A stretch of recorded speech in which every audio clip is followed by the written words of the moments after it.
My name is Serafina Valle, and the first time I realized my entire life was a lie, I was 16 years old, barefoot, and standing in a hallway lined with oil paintings of people who had never loved me. The Whitmores were Charleston royalty, old money, quiet power, the kind of family that didn't scream to get what they wanted. They whispered, and the world rearranged itself. I'd grown up under their roof, wore their name like it meant something, went to their prep schools, ate dinner on their bone china, and played the perfect daughter in their staged holiday cards. I used to believe I belonged to them, that they saved me, that I was lucky. I was wrong. The night everything changed was unusually quiet. No jazz humming from the phonograph, no sound of crystal clinking in the parlor. Just me, wandering barefoot down the carpeted hallway after waking from a dream I couldn't remember. I passed the painting of Grandfather Alton, dead 30 years and still scowling like the devil owed him money, and stopped outside the study. I only meant to grab my sketchbook, but the door wasn't closed. Voices. My father's, my mother's, and something sharp underneath their tone, like anger carefully packaged inside civility. I leaned in. You said she wouldn't ask questions, my mother hissed. She's getting older. It was bound to happen, my father replied. We paid for her. She wasn't supposed to be a problem. That word hit me like a slap. Paid? I backed away from the door, heart slamming against my ribs. I didn't breathe, didn't blink, didn't move until their voices faded into silence. When I turned to go back to my room, I noticed the portrait across from the study. One I'd passed 1,000 times. A woman in a sapphire dress, deep brown eyes, a knowing smile. I never knew who she was. The next day, I searched every drawer, every locked cabinet in that house. What I found wasn't an adoption certificate. It was a birth certificate with a different name. Mine. And a death certificate for a woman named Elise Ray Vale. My mother. The cause of death, overdose. No obituary, no funeral photos, no records. She died the year I was brought into the Whitmore home. I left that house 2 days later and never looked back. 5 years passed. I became someone else. I changed my name, my hair, my voice. I studied psychology to learn how to manipulate people the way they had manipulated me. I spent nights in dive bars, listening to men lie through their teeth just to see what they thought women wanted to hear. I dated liars, befriended strangers, practiced pain like a language. And by the time I turned 21, I was fluent. They thought I disappeared, maybe dead, maybe lost. I wanted them to think that. I needed space to become something they wouldn't recognize. Now I'm 21, and I go by Ray Witt. I'm about to become the new Levin private assistant to Evelyn Whitmore, my adopted mother. She doesn't know I'm back. She doesn't know I'm here to burn everything down. When I arrive at the Whitmore estate under the guise of an agency-hired assistant, nothing has changed. The mansion is still perfect in its quiet rot. Tall columns, windows that blink like eyes, ivy creeping up the side like it knows something. Evelyn meets me at the door in a cashmere robe and pearls, sipping from a champagne flute before noon. She doesn't remember me. Not really. My hair is darker now, cheekbones sharper, voice colder. I hand her a forged resume with glowing credentials and a name that should mean nothing. She reads it with trembling fingers. Ray, she repeats. That's lovely. Short for Rachel? Short for nothing, I reply, smiling. She doesn't blink, just nods and turns away. The inside of the house smells like polished wood and old secrets. The staff are different. Replaced. I suspect they never last. Evelyn leads me through the house like a queen dragging her heir through a kingdom she no longer controls. My husband passed 3 years ago, she says flatly, no grief in her tone. Stroke. Sudden. The boy doesn't come around much anymore. Not since the accident. The boy is Jonathan Whitmore, the golden child. My brother. The one who used to stare too long. The one who left bruises on my arm the night I caught him going through my room. And what accident was that? I ask. She waves her hand. Some girl. Drowned at the lake. Terrible thing. You'll be staying in the East Wing. It's quieter there.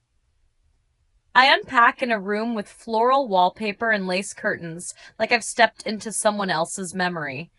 I sit on the bed, pull out the locket I wear under my blouse, and open it. Inside is a picture of Elise Ray Vale, my mother, the woman they erased.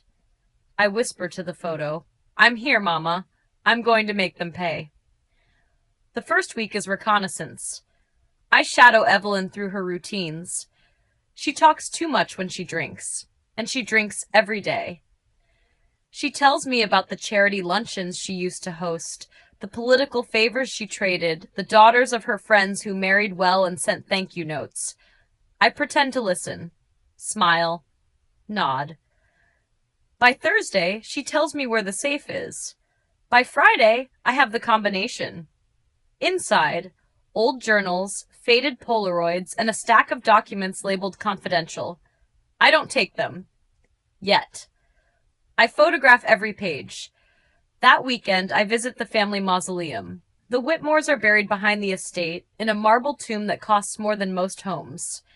Inside, I find my father's plaque. Philip Whitmore, beloved husband, devoted father, lies etched in stone. I leave a black rose on his crypt. My mother never got a grave. Sunday dinner is the first test. Jonathan arrives late, sunglasses hiding bloodshot eyes. He hugs Evelyn, nods at me, and immediately pours himself a glass of bourbon. So, he says, glancing my way, you the new help? Something like that, I say. He studies me for a moment too long, a flicker of something in his eyes. Recognition, maybe, or curiosity. You look familiar, I smile. People say that. Dinner is uncomfortable. Evelyn tries to pretend we're a happy family. Jonathan makes thinly veiled comments about the old days, and I match him word for word, smiling like a blade. When dessert is served, he leans closer. Do I know you from somewhere? No, I whisper, but you will. That night, I break into his room. I don't take anything. Just look. His laptop is unlocked. Idiot. His email is full of deleted messages to someone named Marla, a girl who vanished 2 years ago, the same year as the accident. I copy the emails, every one. I find a necklace in a drawer, not Evelyn's style. I search for the initials engraved on it, M.R. Marla Raines. I check her name online. Articles. Obituary. No charges filed. She drowned at the Whitmore Lake. By the end of my first week, I have everything I need to destroy Jonathan, but I'm not ready yet. First, I need him to fall for me. Then I'll ruin him. And when he's ashes, I'll move on to Evelyn. One by one, the Whitmores will fall. But what I don't know yet, what I can't see coming, is that I'm not the only one playing a game. Someone else knows exactly who I am, and they've been waiting for me to come home. The games begin. Jonathan Whitmore is not as clever as he thinks he is. That's the first lesson I learn in week 2. He watches me, always, peeks around corners, lingering glances that feel like touches. When we speak, he leans too close. When we don't, I feel his eyes like static on my skin. But he hasn't made a move yet. He's trying to place me. His mind is reaching through the fog of memory, but time has softened my face, sharpened my edges. He sees the outline of a ghost. That's all, exactly as I planned. You have a confident air about you, he says one afternoon as we pass in the garden. I like that. You strike me as the kind of man who likes broken things, I answer, barely glancing at him. He grins. I don't. Evelyn grows more fragile by the day. She forgets where she is sometimes, whispers names I don't recognize, screams in her sleep. I suspect her mind is unraveling faster than she lets on. At night, she clutches an old diary like a lifeline. One night, she calls me by another name. Elise. I pretend not to notice. She sobs quietly and asks for tea. I bring her bourbon instead. I spend the next few days digging deeper into the files I copied from the safe. Property records, offshore accounts, medical histories. Then, tucked between Evelyn's letters, I find a legal agreement. A private adoption contract signed by Philip Whitmore and a doctor who no longer practices. No court filings, no witnesses, just cash. They bought me. No agency, no approval. They wrote a check for $500,000 and took me home. The signature under biological mother, Elise Ray Val, but it's not her handwriting. I make my first real move with Jonathan on Thursday. He's drunk in the sunroom, shirt halfway unbuttoned, pouring his third glass. You know, he slurs, you're too smart to be an assistant. And you're too bored to be dangerous. He chuckles. I could be. Dangerous. You have no idea what I've done. I lean in, eyes like hooks. Then show me.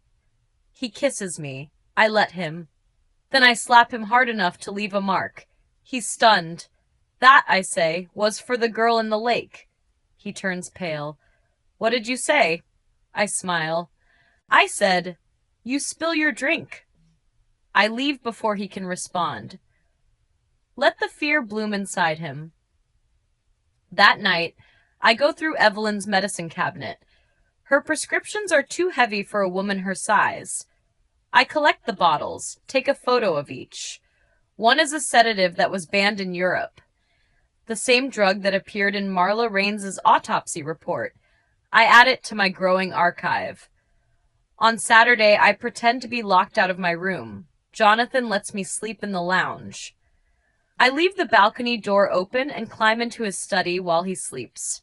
I find more emails, more women, a burner phone, and one message, recently deleted from an anonymous sender. She's not who she says she is. Watch her. My blood runs cold. I forward the message to myself and delete the trace. Someone knows. Someone is watching me just as closely. On Sunday, Evelyn hosts a luncheon. Charleston's elite arrive in pearls and secrets. I pour drinks, serve canapes, and smile like I was born to do it. Behind me, the Whitmores perform their broken pantomime of grace. Jonathan charms, Evelyn fades, and I take mental notes of every strained glance and buried comment. I catch Jonathan whispering to a woman in red. Her name is Genevieve. She used to date him. Now she's here for something else. I follow her outside during the toast. Do you know what happened to Marla Raines? I ask her. She turns to me, startled. Why would you say that name? Because she was last seen with Jonathan, and you were the next girl. Her lips part, but no sound comes out. Be careful, I whisper. He's not done. I walk away before she can ask who I really am. That night, Jonathan corners me in the hallway. Who are you? I tilt my head. Ray Witt. He slams his palm into the wall beside my head. Don't play with me. Someone sent me a message, said you're dangerous. Then maybe you should stop leaving your doors unlocked. He freezes. What do you want from us? He asks. Everything, I whisper, and when I'm done, there will be nothing left of the Whitmores but smoke. He grabs my wrist hard, and I laugh. Because now he's scared. Exactly where I want him. But as I turn away that night, I find something slipped under my door. A Polaroid. Of me, as a child, standing in front of the portrait of Elise Ray Vale. On the back, in red ink, you forgot who else lived in this house. Someone knows the photo haunts me. I stare at it long after midnight, studying the grainy image of my younger self. There I am, maybe 6 or 7, in a white dress with a crooked bow, standing beneath Elise Rayvale's portrait. I don't remember that day. I don't remember the dress. But someone does. Someone watched me. Someone was there. I burned the photo in the sink before dawn, letting the ashes mix with cold water. But it doesn't wash away the dread blooming in my chest. I don't control this game as tightly as I thought. Not anymore. Evelyn is worse in the mornings. Her mind slips through cracks in time. She calls me Elise again during breakfast, asks me to sit for a painting. She rambles about her youth in Savannah, about men who promised the world and delivered silence. You remind me of her, she says. Who? The girl with the dark eyes, the one Philip brought home. What happened to her? She blinks slowly. She never left. I freeze. What do you mean she never left? But she's gone again, lost in the static of her mind. I help her to her room. She sleeps with the curtains drawn. Jonathan is quieter now, watching, processing. He doesn't speak to me for 2 days, and when he finally does, it's at night on the veranda, cigarette smoke curling between us. My father used to tell me ghosts are real, he says, but they only haunt the guilty. Do you feel haunted? He shrugs. Some nights I do. Some nights I hear her scream. Marla? No, not Marla. The other one. The one from before. I turn to face him. What other one? He stares at me, long and strange. You tell me. Then he stubs out the cigarette and walks inside. I find an old album buried in Evelyn's attic. Yellowed pages. Names scribbled in faded ink. One photo stops me cold. Elise. Not in the sapphire dress. This time she's holding me. I'm no older than 3. We're in a different house. Smaller. Real. In the background, standing by the doorway, is a shadowed figure. Male. Watching. I flip the photo over. No names. Just a date. 3 weeks before her death. The lake draws me that evening. The same one where Marla drowned. The water is still. Too still. I stand on the dock where her shoes were found. The moon casts a glow over the surface, and for a moment I imagine her face breaking through. Instead, I hear footsteps. You should be careful here at night. I don't turn around. You're the housekeeper, right? Says a female voice. I turn. She's younger than me. Early 20s. Blonde braid, holding a flashlight like a weapon. Who are you? I ask. I'm nobody, she says. But I used to know someone who lived here. Marla? Her jaw tightens. We were roommates. She said Jonathan scared her. Said she found something in his desk. What did she find? A photo of a girl, dead. But not Marla. Someone else. I feel my throat tighten. Why are you telling me this? She steps closer. Because you look like her. And I don't want you to end up in that lake too. Her name is Lily Carr. She gives me a burner number. Swears she'll call if she remembers more. Then she disappears into the trees like a ghost herself. I walk back slowly, chilled. Inside, Evelyn is screaming in her room. I run upstairs, find her clawing at the wallpaper. There's blood in the walls. They painted over it, but it's still there. She collapses in my arms. I call the doctor. He arrives within the hour, a man with dull eyes and quiet hands. He prescribes more pills, more silence. I tuck Evelyn into bed and return to the hallway. I touch the wallpaper where she clawed it. Underneath, something rough. I peel back a strip, brown stains, a handprint, small, child-sized. Jonathan confronts me the next day. He's sober, too sober. There's something in the basement, he says. Father kept it locked. What kind of something? I don't know. I always thought it was a wine cellar, but there's another door. It's bolted. He hands me a key. What's this for? I'm done pretending. If there's something in this house that needs to be found, go find it. Just don't say I didn't warn you. That night I go alone. Basement, dust, silence. I find the second door. The key fits. Inside, a narrow hallway. A room. A chair bolted to the floor. Leather straps. A mirror facing the chair. On the wall, a single photo of Elise, and beneath it, scribbled in red ink, not her, never her. I stagger out, sick, shaking, and tape to the inside of the door. One last note. You think this is about you. It never was. Ghosts in the floorboards. I don't sleep after finding the basement room. The image of that chair, the straps, the mirror, the picture of Elise won't leave me. My hands shake when I pour coffee. I nearly drop the cup when Evelyn calls my name. Her voice is clear, lucid, almost too sharp. You look pale, Ray. Didn't sleep well. She narrows her eyes. That house has a way of doing that. That house. Like it doesn't belong to her anymore. Like she knows it's rotting from the inside. Jonathan is gone the next day. No note, no text. His car missing. I search his room, carefully. There are clothes gone. A suitcase, but his phone remains on the nightstand. That's not an accident. I scroll through it. Most messages are deleted. But in the trash folder, I find another message from A. She found the door. It begins now. No number, just an initial. And suddenly, I hate that letter more than anything. The house feels heavier without him. Quieter. Evelyn refuses to come downstairs. She locks herself in the east wing and hums lullabies I don't recognize. The staff avoid eye contact.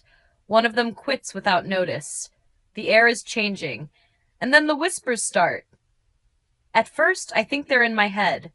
But I hear them, faint, just past the edge of hearing. In the walls, the vents, the floorboards. Whispers that stop when I enter a room. And once, just once, I hear my name. Serafina. I call Lily. She answers after 3 rings. You were right, I say. What did you find? A room in the basement. Something terrible happened there. Maybe more than once. She hesitates. I didn't tell you everything. Tell me now. Marla found another girl's diary, before she died, said it was hidden behind a vent in her bathroom. The last entry was dated 6 months before Marla moved in. She never told me the girl's name, but she called her SV. My heart stops. SV Serafina Vale. I need that diary, I whisper. It's gone. Disappeared the day after she did. I think someone took it. I pry open the vent in my bathroom. There's nothing inside, but there's dust on the floor in a strange shape, like something once sat there. Small, leather-bound, the size of a journal. I'm not the only one who knew about it. Someone wanted it gone. That night, I hear footsteps in the hallway. Heavy, slow, not staff. I open my door to find a note pinned to it with a sewing needle. The dead don't rest in this house, and neither should you. I dig deeper into the Whitmore financial records. Offshore payments, bribes, a silent donation to a psychiatric hospital in Atlanta dated the same month Elise was reported dead. But the death certificate was issued in Charleston. Something doesn't line up. I call the hospital. I'm looking for records on a patient admitted in 2006, Elise Ray Vale. The receptionist hesitates. That's confidential. I understand. I'm her daughter. A pause. Hold, please. 2 minutes later, a different voice comes on the line. There are no records of a patient by that name. Are you sure? Positive. And if she was here, her name wasn't Elise Ray Vale. My hands tremble. They faked her death, or worse. I return to the basement. The chair is still there. This time, I bring gloves and a flashlight. I find a loose tile under the mirror. Beneath it, a bundle of photographs. Girls. Different girls. Some smiling, some crying. All young. One is Elise, another is me. A third I recognize from Marla's file. A missing girl named Janessa Lowe. The fourth, I don't know her name, but she's wearing the necklace I found in Jonathan's drawer. I scan the photos into a folder. I start a list of names. There are 6 girls, 6 victims.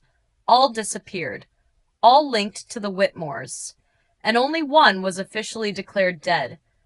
I print the photos, tape them to the wall behind a canvas in my room. I draw lines, names, patterns. This isn't about revenge anymore. It's about justice. It's about survival. Evelyn enters my room that night without knocking. She stares at the wall. Then she begins to cry. "You found them." I say nothing. She falls to her knees. "He made me watch. He said it was the price of silence, that no one would believe a woman who drinks." "Your husband did this?" "He started it. Jonathan continued it. And now, it's your turn." I freeze. "What do you mean?" She looks up at me, face cracked with sorrow. "You're not the first daughter we brought here, Serafina, but you're the first one who came back." A house built on graves. I sit across from Evelyn the next morning, both of us silent. The truth is between us now. No more pretending.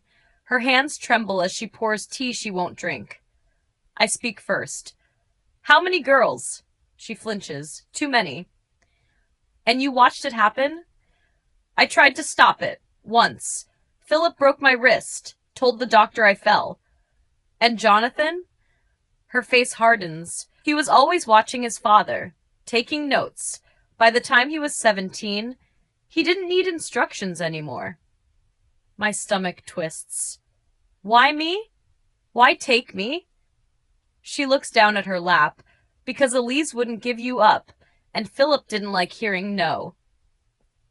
I feel the room shift, like the house itself is listening. I return to the basement that night. The air is colder. I go deeper into the crawl space behind the hidden room, following a thin path of disturbed dust. At the end, another door, smaller, hidden by a false panel. Inside, a trunk. I break the lock. Inside, journals, Elise's handwriting, pages and pages of ink and grief and fear. One line repeats. "They're taking them, one by one, and I can't stop them." I read every page. She wrote until the day she disappeared. Until the day they killed her. I take the journals to Lily. We meet in a diner on the edge of town. She reads in silence for 20 minutes, then looks up at me. "This isn't just your story, Serafina. It's a graveyard." I nod. "I need to finish it." She presses something into my hand, a USB drive.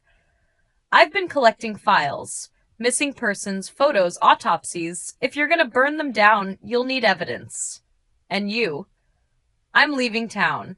I already stayed too long." When I return to the house, Evelyn is waiting on the stairs. "He's coming back."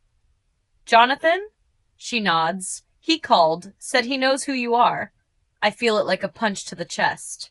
"Then it's time."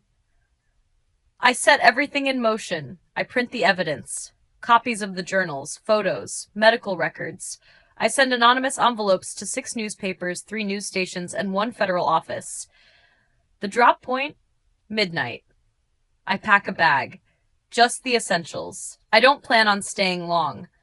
When Jonathan walks through the door at 11:27 p.m., I'm waiting. He's different. Colder. Dressed in all black. His smile is hollow. "So," he says, "you're not dead after all." "Neither is Elise." He laughs. "Then you haven't been digging deep enough." He pulls something from his coat. What's the missing journal? "This?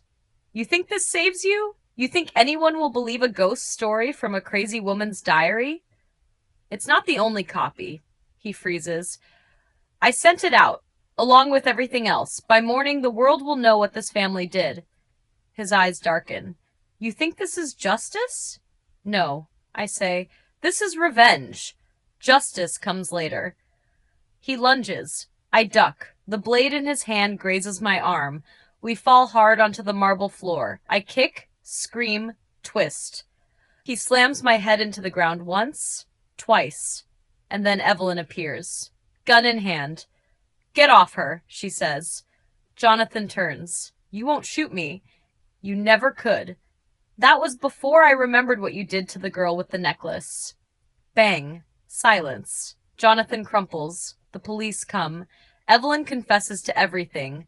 Names, places, dates. She hands over the evidence I left her. The story makes headlines. The Whitmore dynasty ends overnight, but it's not over yet. Not for me. Because there's one photo Elise drew in her journal. One she never explained. A symbol. A ring with a crest I don't recognize. I find it again in a box of Philip's things, tucked behind a photo of a stranger, and on the back, for the one who comes after, the real heir. The real heir. The ring is heavier than it looks. A gold band etched with a crest I don't recognize, a tree with roots that spiral into flames. I turn it over and over in my hand, tracing its details like they might whisper secrets. For the one who comes after, the real heir. Not Jonathan. Not Evelyn. Not even Philip. Me. I visit the county records office. The crest doesn't appear in any public registry, but an old clerk finds a faded ledger in the archives. The symbol belonged to a private estate, registered under the name Vale Holdings. My name. Before Whitmore. Before everything was stolen. The estate was seized in 1997. The same year Elise vanished. I dig deeper. Vale Holdings was a legacy trust. Land, properties, stocks. It was all transferred to a shell company under the name Whitmore South LLC 3 months after Elise's declared death. They didn't just take me, they took everything. My inheritance, my legacy, my identity. Evelyn's in a hospital now. Protected. Fragile. When I visit, she barely opens her eyes. But when she sees the ring, she gasps. He said you'd find it. Who? Philip. He was paranoid toward the end. Always muttering about bloodlines, about a daughter born from fire. Why did he keep this? Because he thought he could control fate. She grabs my hand. Don't let them bury you again. The lawyers are slower to accept my claim. The records are old, incomplete. The DNA matches, the journals, the land deeds. Everything points to Elise as the rightful owner. I meet with 3 estate attorneys. One refuses to take the case. One wants too much. The third listens to everything and leans forward. You're not asking to reclaim the name. No, I'm claiming what was stolen. She nods. Then let's burn them to the ground. 6 months pass. The headlines shift from scandal to legacy. Serafina Val breaks silence on Whitmore horrors. The girl who came back. From captive to heir, the true story behind the Vale fortune. I don't care about the money. I care about the names, the girls. I build a foundation in their honor. Each wing of the restored Vale estate is named after them. Marla, Janessa, Tori, Celeste, Avery, Elise, and in the center of the great hall, a portrait of a girl in a sapphire dress, my mother, alive only in memory. But that's enough. One night, I return to the lake. I light a lantern, let it float across the water. I did it! I whisper. It's over. The trees rustle like they're listening. But the peace doesn't last. When I return to the manor, there's a package on my doorstep. No return address. Inside, a single photo. A girl. Pale. Tied to a chair. Eyes open. On the back in red ink, not all ghosts stay buried. And beneath that, A.